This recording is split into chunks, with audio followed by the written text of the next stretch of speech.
Hi, good morning, everyone. Very nice to be here. We are talking about blockchain adoption today and how to accelerate to mainstream adoption. My name is Nikita Sachdev. I'm the CEO and founder of Luna PR. We're a PR agency focused on Web3, been around the space since 2017. I actually started my crypto career here in Singapore with Huobi Exchange, now rebranded to HTX, and currently headquartered in Dubai with offices in London and New York. It's very nice to have all these fellow panelists here. Why don't we start off with some introductions? Hi, I'm Wes Crook. I'm CEO of FP Block, formerly FP Complete. I've been in the blockchain space since 2017. Our company is the original auditors of Cardano. We are the auditors for Swirls. Been building now for the better part of 8 years, about 110 projects under our belt. Hi everyone, my name is Danosh. I'm the CEO of The Block in Dubai. We're a digital asset ecosystem for regulated companies, so we help them scale and grow out of the Middle East. We help them with everything from regulation to incubation, acceleration, PR, media, with the help of companies like Luna PR. And we also have a government advocacy arm within the business. So anyone looking to do anything in the Middle East, we want to try to act as the funnel for that. Hi, my name is Farsh Fallah. I'm CEO of Serenity. We are a secured wallet, biometric, blockchain, and compliance company. And we're also based out of Dubai now. Kyle Clemer, co-founder of Block Street. We're an incubator accelerator focused on driving USD1 adoption and then working with the different public companies helping bridge TradFi into decentralized finance. So we have something in common today here with all the panelists, is that all of you guys have incredible PR. I'm joking. So another thing that we have in common is obviously we're all trying to strive for mainstream mass adoption. So it seems like in the last couple of months with regulatory clarity in the US that we are really moving forward. What do you think some of the barriers are that we're still facing today? And anyone can answer. I think one of the biggest issues we have in the blockchain space is we got to get users into the space. We have all these ecosystems, all these chains, all these meme coins, and until we get clarity on a standard for infrastructure, we're not going to bring that mainstream in because the builders for applications aren't sure where to go when they come into this space to build, and then how do you, pick the right one. So until we can get clarity, infrastructure, standards, in the space, I don't think we're going to see mass adoption into the space. You said you don't think we're going to see mass adoption? Not anytime soon. Not with the regulatory clarity that we have? Not until we have a standardized infrastructure that people can build off of. Right now, you're having to pick between the various infrastructures, the EVMs, Solana, Near, Sway, Aptos, pick one. And as a builder, as a TradFi, as any kind of institutional coming in, they're going to want to make sure they're picking a right solution that they can put and eliminate the risk that they're dealing with from a compliance standpoint. So until they can see that clarity, they're not going to move into the space. That'll mean mass adoption from the user base will not come into the space or the money. Okay, we'll circle back to that. I'd love to dive in deeper on how to solve that fragmentation. Also, I think there's the other side of it. It's actually the user's point of view. I'm ex-Apple, ex-Samsung, and it's not easy to make a product where everybody uses. There's tens of thousands of hours, lots of money sunk into your phones, your apps, what they look like, how they work, just to make sure that everybody cross-cultural, wherever they are, can use it. Right now, blockchain is hefty. It's not easy to use. You have to set up wallets and seed phrases and this and that. Technically, mass adoption is when 30% of addressable market for anything uses it. We're far from that. Until we have that sort of Netscape moment, which is what happened to Web. Everybody knows Web 2. Nobody asked what Web 1 was. It actually existed. I was a little kid. It was called DARPANET. You would have to code a page in DOS just to go to a directory, which is today we call a website, but back then was a directory to see if there was anything even in it. Until several companies did some work, the infrastructure, NetApp, Oracle, Cisco, put the infrastructure in the back, and the front side of it, web protocols and Netscape. They came out with a browser where you could put www.something. That made it easy for everyone. If you can solve someone's problem, make it easy for them to go achieve it, now you can do everything on it. You can find your food on it. You can find your shopping. You can find a date on it. You can find a house on it. We haven't had that Netscape moment, I think, in blockchain yet. And Farsh, maybe we can elaborate on that a little bit, because I know Serenity is doing an amazing job at making it simple for the user to get into crypto. So can you elaborate how you're simplifying the tech? Yeah, sure. We're trying to do what Netscape did back then. All Netscape did, put all that DOS coding, everything else in the back so the user doesn't see it. We're doing the same thing with what we're doing with our wallets, with our biometrics, where you just set it up and we do everything in the background. Gas fees, go try to explain to a regular user what a gas fee is. Oh, this company takes BNB, that one takes that. We're automating all of that in the back side of it so they don't see it and they can actually just come on the blockchain without having to deal with all this or having this learning curve, which is difficult for regular users.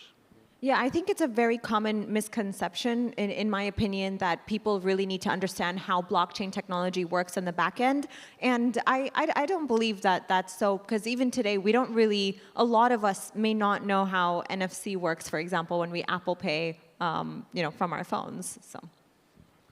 Yeah, so I can just add to what these gentlemen said. When it comes to adoption, I think one of the key challenges is trust. Still, there's a lot of people that don't trust crypto, especially when, the president of one of the richest countries launches his own meme coin and a lot of people lose money on that. That doesn't really build trust and credibility for the space. That's just one example, and you have plenty of other examples of scams, and then you have the volatility, and you have a lot of people losing money on leverage trades. So, we still got some way to go to build that trust. And then, of course, just like Farsh was mentioning, the friction. He comes from an Apple background, building, products that doesn't need explanation. Today, the challenge is if I'm going to tell my mom how to use crypto, she would never be able to even grasp it. Like, what is a seed phrase? What's a passkey? What's a wallet? What's a gas fee? And we need to move away from that language. So I think the language that we use is a barrier to entry, and just make it like really dumb it down. Because by creating all these like cool words, we're also just creating our own little bubble that only we understand, right? So I think language, trust, friction, these things needs to be resolved. And I think, honestly, where you're going to see a lot of that segue is with stablecoins. Stablecoins are things that are easily understood by retail. It's a digital dollar. And moreover, what you talked about with the retail adoption is that the large institutional companies are starting to do their own stablecoins. And there's already a level of trust with that, and it makes it easy for guys like you to implement this technology because you can reach out, say to the Apples of the world, and they start using wallet solutions with their own digital dollars.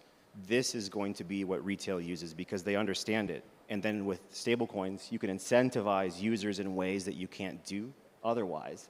And that's where you're going to see that iterative approach to reach that 30% addressable market like you were talking about. So let's elaborate on stablecoins, because it's been such a big topic with Tether just announcing their USAT coin. So, I mean, there's a lot going on. Kyle, USD1. Stablecoins, I mean, I feel personally they're quite a big aspect of mass adoption. Users find it easier to use, easier to grasp. What breakthroughs do you think will actually help accelerate this adoption? I think it is the large institutions doing it. I think you're going to see companies like Apple. You're already seeing, like you said, USAT. I think, that's just the beginning. You've got companies like Amazon that are exploring it. Walmart. I think you're going to see companies like Starbucks. And then there's going to be technology in the back end where it doesn't matter what stablecoin you use, $10 is $10. And, these are things that are easy for people to use. So it's that type of trust, companies that have trust and legacy trust getting into the industry that's going to really cause that. I think that's a good starting point on it. The big companies have to get in it, but you still have to get the users in it, and that's where regulations come in. I mean, we got MiCA in Europe. There's other regulations coming out in the US and other territories. Even Singapore is now regulating. And as much as we like the way Web3 is, the anonymity, we have to give up something, and that's what goes away. You can't just be, like we literally have customers that order our product and won't give us their name and shipping. It's like, it's a physical product. I need your name and address to ship it to you. He's like, well, I've already paid. Like, that's not the point. How do you want me to go to DHL? Like, these are the bits that have to go away. But it's like anything else in life, there's a trade-off for everything. We trade a bit of anonymity, but gain that confidence that the government regulations give. People like our moms, our dads, and the majority of the market, they trust the government still. When the government says something is okay, then they'll probably trust it more and start maybe getting into it if we can make it easy enough for them to use it and get into it. But so you talk about like the regulation coming in. Like I was just in Korea for Korea Blockchain Week, and Line has just integrated. Line is a super app there. They have just integrated stablecoins into their app. Here in Singapore, I think Coinbase announced that they're going to do the Singapore stablecoin. They're going to list it on their exchange. MAS approved. In the U.S., you have Tether and coming into the States, and the government there is working on some legislation around stablecoin policy. So it feels like we are really moving forward on the stablecoin front. In Europe, I think it was like nine banks in Europe came together to talk about how to integrate stablecoins within Europe. So it seems like we're really getting there with stablecoins, but Wesley, you were mentioning earlier that we're still miles away from mass adoption. Yeah. How far? I think it's still it goes down to the infrastructure. You know, stablecoins are currency. People understand the U.S. dollar, the yen, the euro. They'll know the same thing about U.S. Tether and USDC and the other stablecoins. So I don't think that's the challenge. It's the trust down at the infrastructure level that they know that they can come in and those rails are there where they can move efficiently with security through the system and get their money off their phone to their bank accounts and what have you. And then also at the application level, we have to be able to build the applications that users want to use. In this space, so many applications are built from the ecosystem up, not from the user down. We have to flip that script. The stable coins are just a part of that puzzle, and I think that's the easier part of the puzzle solved because people are used to currency. People are used to trading currency, and that's what a stable coin is a digital currency. So for mass adoption, again, it really comes back to building out an infrastructure that people trust. People trust the Federal Reserve and the European Union rails. So when they know they do a wire transfer, that money is going to go through a system, it's going to be checked, and it's going to arrive where it's supposed to arrive. There's still some doubt in this space on if I send it from an L2 in Ethereum over to Solana, will it get there? And we have to get that infrastructure where it's a simple rail. Once it's there, mass adoption will come if we start building applications people want to use. And do you feel that people trust more centralized systems today, that we're still in this Web 2.5 gray area? I think people buy the hype of centralized systems. I don't think people fully understand decentralized systems. I think some of the things we're doing at our company at FP Block is we came out with a framework called Colmate. Our philosophy is the application is the blockchain, and then that blockchain can bridge to what other chains out there. So you as a application owner can build for a user. You control the security, you control the validators, you control the gas fees, all the things that are in blockchain under your control, and then when you go outside, you can bridge out. That's our philosophy. Going forward, we're seeing a lot of adoption to that from clients that have lived through the pain of starting building over here on Polygon, and now they have to move over to Solana because that ecosystem's not it anymore. Everybody's now talking about Sway and Aptos moving over there. From an application builder and a user perspective, we don't want to have to deal with that infrastructure. If you look at how our industry has progressed, I've been in this business 40 years. I started off DOS. If you look at where we are with this ecosystem, back in the 80s, before the PC computer, you were either an IBM guy, a digital guy, a Sun guy, Wang, Wise, whatever. Then the PC came, and it's like, oh, let's start tying this together.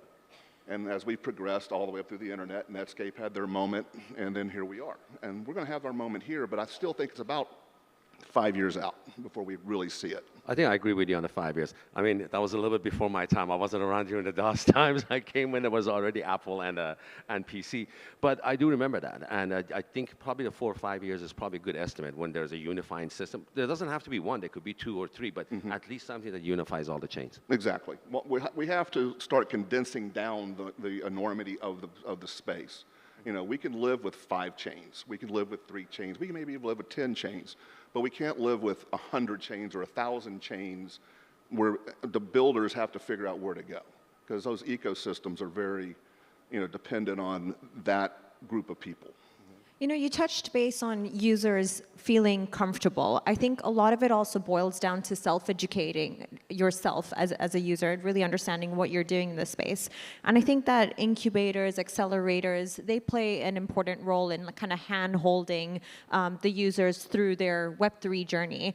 I know that you guys are doing quite a bit. Kyle, Danush, you're doing quite a bit as well. Maybe you can elaborate on why you feel users why accelerators and incubators play such an important role? Well, I think they tell the story. I think that's the biggest thing is that, you mentioned at the application layer is that people don't know how to use this. The barrier to entry, the technical barrier to entry when it comes to blockchain technology is enormous. It might not be for us because we eat, sleep, and breathe this every single day. And it's our job to simplify the different pieces of technology that go there. And it's why we're strong proponents of stablecoins, because now there's the financial incentivization, especially with the regulatory clarity with the Genius Act, is that now there's more incentive than ever to build applications. And you're starting to see the foundations crumble in the fintech space with like the Rails, the Visas, the MasterCards. You can see them scrambling already. Like they're worried because their interchange fees are about to get gobbled up. And when companies are able to take that money back, now they have more incentive to build applications. And that's where the accelerators and the incubators come in, is because we're working with amazing companies like Luna to tell the story to retail, but at the same time, explaining that to the current ecosystem in crypto, which is highly skeptical of retail, which is strange because they want retail, but the incubators and the accelerators are the ones that tell that story and bridge that gap. Yeah, so I think from an incubation acceleration point of view, they play multiple roles. One is, of course, to get these amazing startups out there in the world to enable these technologies that onboard the masses. But from another point of view, as you mentioned, everything is about education. And that is the biggest gap between bringing the masses into, into our religion. And why I like to call it a religion is, it is almost like, crypto is almost like a sect. People are very cultish about it. It's us and them. Mm-hmm. And what we have, luckily, in Dubai is we're opening up this big physical space. So maybe this is a wrong kind of comparison, but let's compare it to a church. A church is open to everyone. You can go in and you can pray and you can learn more about the religion. And for us, that's the role we want to play. We want to be open to everyone. We want to be accessible, and we want to bring a lot of education to our spaces, and we want to utilize those spaces to onboard more and more normies and everyday people. Yeah. I think it's nice in such a digital era to have a physical space to actually walk into and have that connectivity. It's interesting because I've told this story several times before.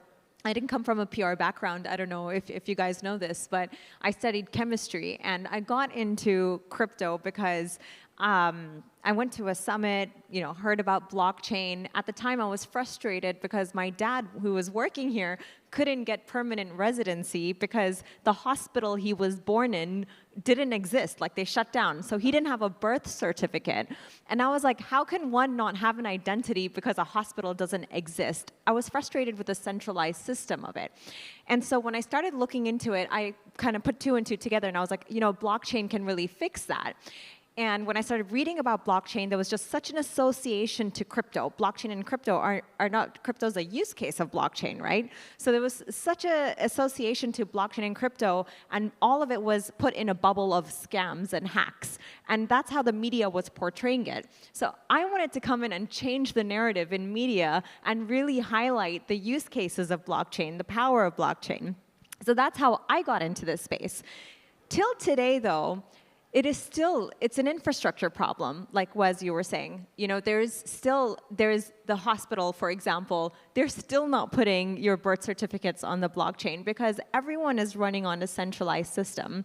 So it's interesting that you say that, yeah, we're 5 years down the line. What infrastructure is going to win? It seems like everybody is competing. Ethereum, Solana, which one are they going to choose? Actually, we're working with one of the countries that we can't name in GCC, putting their healthcare using our biometric cards on the blockchain. They realize this problem exists. In fact, we tested our very first products quietly with a healthcare center in the US that had maybe 30 doctors and maybe several thousand patients. And it's really easy to use. Once they found out, the doctors, that we can put everything on blockchain and they can easily add and remove things. If you want a second opinion, you want to send it to another doctor, it's just literally a button. And he just goes and brings his card and then he can view it on the blockchain and send it back. These are great use cases. And with the infrastructure today, when we have actually a central place like that, it's easier to integrate. Now, when we're talking mass adoption, we're talking about everybody using it. That's a different story.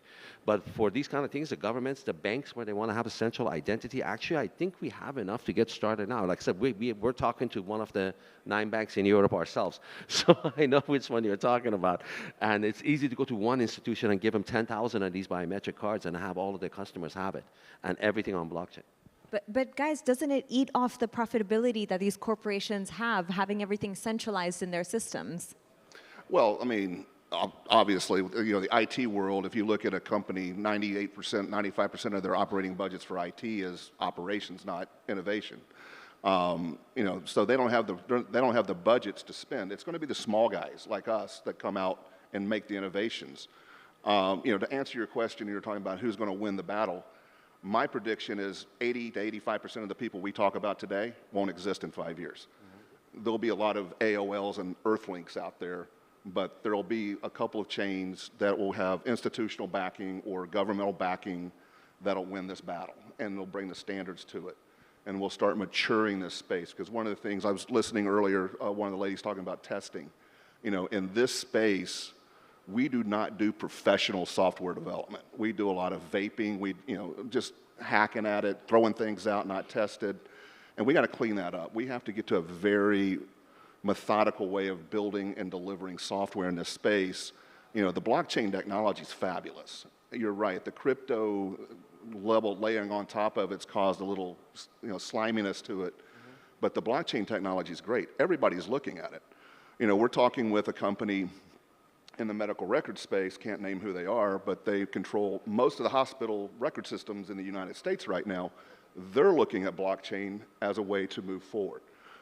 So, there's a lot of interest in this space. It's just nobody is clear on what the infrastructure is going to be. And once they know what that infrastructure is going to be, they're going to come in. People are doing R&D now, but they'll really come in when they understand that there's a common infrastructure with a common standard.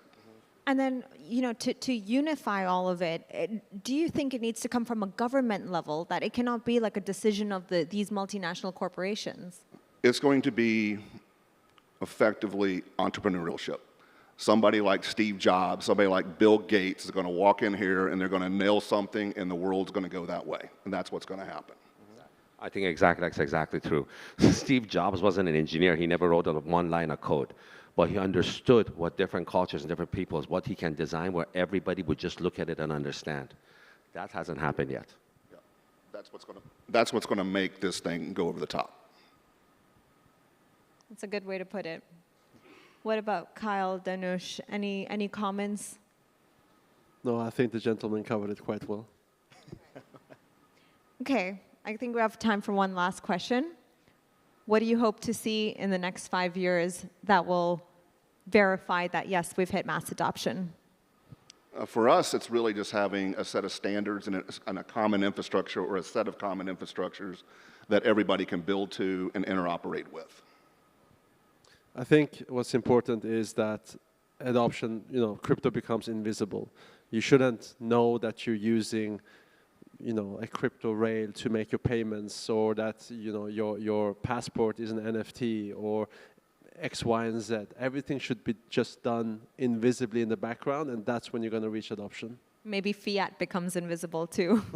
Exactly, hopefully. I agree with that. What you talked about is people focus on the crypto and not the blockchain. And when we can just focus on the underlying infrastructure and the building of applications and not realizing that these things sit on rails, like that is going to be the we moment, like that we made it moment. Like right now, everyone's focused on DATs, like so for all the wrong reasons. You know, let's just get back to the technology. You know, when we didn't know there was a Web 2 or a Web 1. I hope they just stop using the word crypto. I get upset when they call us a crypto company. We're a tech company that happens to have a crypto, not the other way around. We're a tech company. I have to remind people all the time, I wish that whole word would go away. No Hawk2 tokens, no, like, you know, like everything. That's a good way to put it. I was actually on a DePIN panel earlier, and I asked what will define that we've really implemented DePIN, and they were like, when we don't have a panel on DePIN. So that's a good way to put it. Thank you so much, everyone. It was a pleasure speaking with you. Thank you. Thank you. Thank you. Thank you.